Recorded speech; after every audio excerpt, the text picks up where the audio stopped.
الحمدللہ رب العالمین والعاقبۃ للمتقین والصلاۃ والسلام علی رسولہ محمد وآلہ واصحابہ اجمعین اما بعد فاعوذ باللہ من الشیطان الرجیم بسم اللہ الرحمن الرحیم حامیم والکتاب المبین انا انزلناہ فی لیلۃ مبارکۃ انا کنا منذرین فیہا یفرق کل امر حکیم صدق اللہ العظیم الصلاۃ والسلام علیک یا رسول اللہ وعلی آلک و اصحابک یا حبیب اللہ۔ محترم ناظرین، میں نے جو آیت مبارکہ آپ کے سامنے تلاوت کی ہے اس کا ترجمہ کچھ یوں ہے۔ حامیم یہ حروف مقطعات میں سے ہے، جیسا کہ آپ نے بارہا سنا ہوگا کہ اس کا معنی اللہ رب العزت کی ذات اور اس کا رسول صلی اللہ علیہ وآلہ وسلم ہی جانتے ہیں۔ ہمیں اس کا معنی نہیں بتایا گیا، یہاں تک کہ حضرت جبریل علیہ السلام کو بھی اس کا معنی معلوم نہیں ہے۔ یہ اللہ تعالیٰ اور اس کے حبیب کے درمیان راز کی باتیں ہیں۔ اللہ رب العزت اپنے محبوب صلی اللہ علیہ وآلہ وسلم سے راز و نیاز کی گفتگو فرماتا ہے۔ والکتاب المبین، قسم ہے اس روشن کتاب کی۔ انا انزلناہ فی لیلۃ مبارکۃ، بے شک ہم نے اسے برکت والی رات میں اتارا۔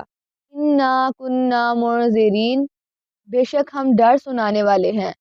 فیہا یفرق کل امر حکیم، اس میں بانٹ دیا جاتا ہے ہر حکمت والا کام۔ لیلۃ مبارکۃ، بعض مفسرین کرام فرماتے ہیں کہ اس سے مراد رمضان شریف کی لیلۃ القدر ہے، اور بعض مفسرین کرام فرماتے ہیں کہ اس سے مراد شعبان کی 15ویں رات ہے۔ اللہ رب العزت ارشاد فرماتے ہیں انا کنا منذرین، ہم ڈر سنانے والے ہیں۔ آدمی دو طریقوں سے سبق حاصل کرتا ہے، یا تو نرمی سے بات کی جائے تو فائدہ حاصل کرتا ہے، اور بعض طبیعتیں نرمی سے نہیں مانتی بلکہ سختی سے مانتی ہیں۔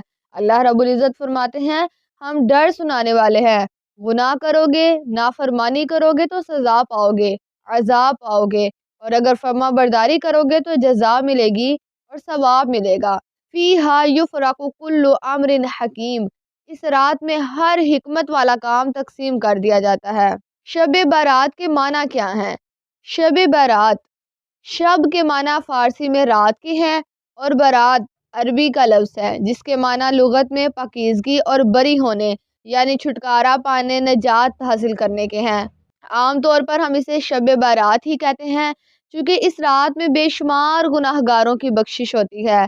گناہ گار انسان کو دوزخ سے نجات ملتی ہے۔ ہم جیسے گناہ گاروں کی بخشش کا ذریعہ ہے یہ رات۔ شب برات کے اور بھی نام ہیں، جیسے لیلۃ المبارکۃ، لیلۃ الرحمۃ، لیلۃ البراءۃ، لیکن عرف عام میں اسے شب برات ہی کہا جاتا ہے۔ سرکار مدینہ صلی اللہ علیہ وآلہ وسلم نے فرمایا شعبان کی 15ویں رات کو قیام کرو اور دن کا روزہ رکھو۔ اللہ رب العزت کی تجلی غروب آفتاب کے بعد آسمان دنیا پر ظاہر ہوتی ہے، اور اللہ رب العزت فرماتا ہے کہ ہے کوئی بخشش مانگنے والا کہ میں اس کو بخش دوں۔ اللہ اکبر۔ اللہ رب العزت اپنے بندوں سے فرما رہے ہیں کہ ہے کوئی بخشش مانگنے والا میں اسے بخش دوں، ہے کوئی رزق مانگنے والا جو مجھ سے رزق طلب کرے اور میں اس کو رزق عطا کروں، ہے کوئی مصیبت زدہ جو مجھ سے مصیبت دور کرنے کے لیے کہے اور میں اس کی مصیبت کو دور کر دوں، اسے میں عافیت بخشوں، کیا ہے کوئی بیمار جو مجھ سے شفا طلب کرے اور میں اسے شفا دے دوں، کیا ہے کوئی ایسا۔ اس قسم کی ندائیں ہوتی رہتی ہیں یہاں تک کہ فجر طلوع ہو جاتی ہے۔ سرکار مدینہ صلی اللہ علیہ وآلہ وسلم کا شب برات کو کیا عمل ہوتا تھا؟ ام المؤمنین حضرت عائشہ صدیقہ رضی اللہ تعالیٰ عنہ سے روایت ہے کہ شب برات کی رات آپ علیہ الصلوۃ والسلام نے رات کو اٹھ کر نفل پڑھنے شروع کیے اور بہت لمبا سجدہ کیا، اتنا لمبا سجدہ کیا کہ مجھے گمان ہوا کہ آپ کی روح قبض کر لی گئی ہے اور آپ کا انتقال ہو گیا ہے۔ جب میں نے یہ حال دیکھا تو میں گھبرا کر اٹھی اور جا کر آپ کے پاؤں مبارکہ انگوٹھا پکڑ کر زور سے ہلایا تو حضور علیہ الصلوۃ والسلام نے حرکت فرمائی تو میں لوٹ آئی۔ جب آپ نے سجدے سے سر اٹھایا اور نماز سے فارغ ہوئے تو فرمایا اے عائشہ، کیا تم کو یہ گمان ہو گیا تھا کہ نبی علیہ الصلوۃ والسلام تیری باری میں وفادارانہ سلوک نہ کریں گے؟ عرض کرنے لگی کہ یا رسول اللہ صلی اللہ علیہ وآلہ وسلم، خدا کی قسم ایسا نہیں ہے، لیکن آپ کے طویل سجدے نے مجھے وفات کے خوف میں مبتلا کر دیا تھا۔ آپ کے دیر تک سجدے میں پڑے رہنے کی وجہ سے میں یہ سمجھنے لگی تھی کہ آپ اللہ کو پیارے ہو گئے ہیں۔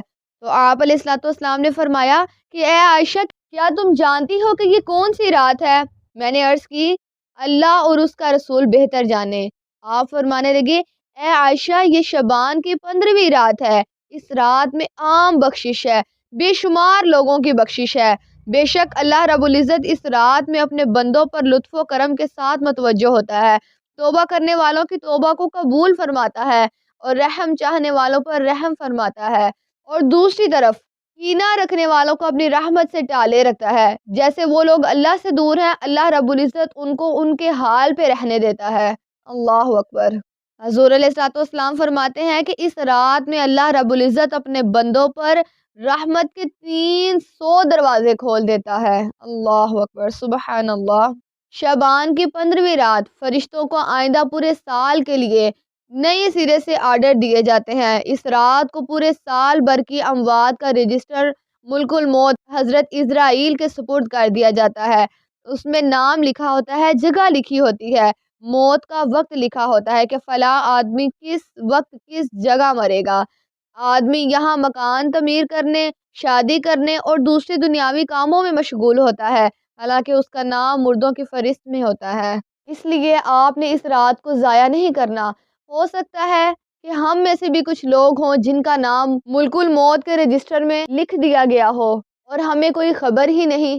کہیں ایسا نہ ہو کہ وہ وقت آن پہنچے کہ ہمارے پاس پچھتاوے کے علاوہ کچھ نہ ہو۔ اس رات کو آپ نے ہرگز بھی ضائع نہیں کرنا۔ شب برات میں اللہ کی رحمتوں اور نعمتوں کی برسات ہوتی ہے۔ یہ رحمتیں اور برکتیں ہم نے لوٹنی ہیں۔ یہ رات ہمارے گناہوں کو بخشوانے والی اور ہماری ساری ضروریات کو پورے کرنے کے انتظامات کرنے والی رات ہے۔ یہ وہ مبارک رات ہے کہ عطا خدا نے کی ہے اور اس کی نشاندہی سرکار مدینہ نے کی ہے۔ اس رات پر جتنا یقین ہوگا اتنا ہی حضور کے ساتھ تعلق ہوگا۔ سرکار مدینہ صلی اللہ علیہ وآلہ وسلم فرماتے ہیں باقی راتیں وہ ہیں جن میں آدھی رات کو رحمت کا ایک دروازہ کھلتا ہے، جس سے ولی، غوث، قطب، زاہد، عابد، جو آدمی رات کو جاگتے ہیں، جو اللہ کی عبادت کرتے ہیں، اللہ کے لیے راتوں کو قیام کرتے ہیں، وہ رب تعالیٰ کی رحمتوں سے فائدہ اٹھاتے ہیں۔ لیکن شب برات میں آدھی رات تک کا انتظار نہیں کرنا پڑتا۔ شب برات میں شام ہوتے ہی رحمت کے 300 دروازے کھل جاتے ہیں۔ معلوم ہوتا ہے کہ یہ 300 دروازے حضور کے گناہ گار امتیوں کے لیے کھلتے ہیں۔ عابدوں زاہدوں کے لیے آدھی رات کو ایک دروازہ کھلتا ہے اور ہم جیسے گناہ گاروں کے لیے شب برات میں 300 دروازے کھلتے ہیں۔ باقی راتوں میں گناہ گار عرض کرتے ہیں کہ یا اللہ گناہ معاف کر دے، یا اللہ میری پریشانیاں دور کر دے، یا اللہ مجھے رزق دے دے، میرے حال پہ رحم فرما دے۔ باقی راتوں میں بندے مانگتے ہیں، وہ بے نیاز ہے، چاہے قبول کرے چاہے قبول نہ کرے، لیکن شب برات میں دعا قبول کرنے والا خود کہتا ہے کہ ہے کوئی مانگنے والا، ہے کوئی مانگنے والا کہ میں اسے عطا کر دوں، ہے کوئی بخشش مانگنے والا میں اس کو بخش دوں، ہے کوئی ضرورت مند کہ میں اس کی ضرورت کو پورا کر دوں۔ ادھر اللہ تعالیٰ کی رحمتوں کے دروازے کھلتے ہیں، آسمانوں کے دروازے کھلتے ہیں، جنتوں کے دروازے کھلتے ہیں، رحمت بارش کی طرح برستی ہے۔ اور دوسری طرف کوئی ڈرامے دیکھ رہا ہے، کوئی ناچ دیکھ رہا ہے تو کوئی فلمیں دیکھ رہا ہے، کوئی بازاروں میں پھر رہا ہے تو کوئی آتش بازی چلا رہا ہے، کوئی گانے سن رہا ہوتا ہے تو کوئی ڈاکے ڈال رہا ہوتا ہے، کوئی بدکاری کر رہا ہوتا ہے۔ آتش بازی تو ویسے ہی برا کام ہے، یہ اسلام کے دشمنوں کا کام ہے۔ اور ہم میں سے کچھ لوگوں کا عمل کیا ہے کہ اس پاکیزہ اور بابرکت رات میں آتش بازی میں لگے رہتے ہیں۔ یہ بد نصیبی اور بدبختی ہے۔ اللہ رب العزت تو فرماتے ہیں کہ اپنے آپ کو بھی اور اپنے گھر والوں کو بھی آگ سے بچاؤ۔ حضور نے بھی فرمایا کہ آگ سے بچو اگرچہ کھجور کا ایک ٹکڑا دے کر ہی صحیح۔ خدا نے بھی روکا، مصطفیٰ نے بھی روکا، خبردار آگ سے مت کھیلو۔ لیکن ہمارا عمل کیا ہے کہ ہم اس بابرکت رات کو آتش بازی کر کے ضائع کر دیتے ہیں۔ اتنی خوبصورت اتنی قیمتی رات کو ہم کیسے اپنے ہاتھوں سے ضائع کر سکتے ہیں؟ ذرا اپنے آپ کو جھنجھوڑ کے یہ پوچھئے کہ کیا آپ کا ضمیر یہ گوارا کرتا ہے کہ اتنی قیمتی رات کو آپ یوں آگ سے کھیل کے گزار دیں؟ خدا را چھوڑ دے اس طرح کے کام اور اپنی اصل کی طرف لوٹیں۔ حضور علیہ الصلوۃ والسلام نے ارشاد فرمایا کل قیامت کے دن پل صراط سے مومن جب گزرے گا نا تو نیچے دوزخ کی آگ بڑک رہی ہوگی، وہ دوزخ کی آگ پکار اٹھے گی، امام الانبیاء کے امتی جلدی سے گزر جا، کہیں ایسا نہ ہو کہ تیرے ایمان کا نور مجھ کو بجھا دے۔ ذرا الفاظ پہ غور کریں کہ جہنم کی آگ کہہ رہی ہے کہ اے امام الانبیاء کے امتی جلدی سے گزر جا کہ تیرے ایمان کا نور مجھے نہ بجھا دے۔ اللہ اکبر! اندازہ کرو اب تمہارے ایمان کے نور میں اتنی قوت اور اتنی طاقت ہے کہ اس سے دوزخ کی آگ بھی ڈرتی ہے، اور آج تم شیطان کے اشاروں پر چل رہے ہو، آگ کے ساتھ کھیل رہے ہو۔ آتش بازی سے ہوتا کیا ہے؟ پہلی بات وقت کا ضیاع، پیسے کا ضیاع، سب سے بڑی بات کہ انسان اپنے لیے ہی جہنم کی آگ تیار کرتا ہے۔ اور قرآن پاک نے تو فضول خرچی کرنے والوں کو شیطان کا بھائی کہا ہے، اور مسلمان شیطان کا بھائی کیسے ہو سکتا ہے؟ یہ مقدس رات ہے، خدائی رات ہے، بابرکت رات ہے، اللہ کی رحمت پورے جوش پر ہوتی ہے، اس کی عطا پورے جوش پر ہوتی ہے، یہ بخشش کا سلسلہ اور اللہ رب العزت کی رحمتوں کی برسات کا سلسلہ ساری رات جاری رہتا ہے۔ آج آپ ارادہ کریں کہ اس رات کی ایک ساعت کو بھی ضائع نہیں ہونے دیں گے۔ آپ عہد کریں کہ مصلے سے اپنے گناہ بخشوا کے ہی اٹھیں گے۔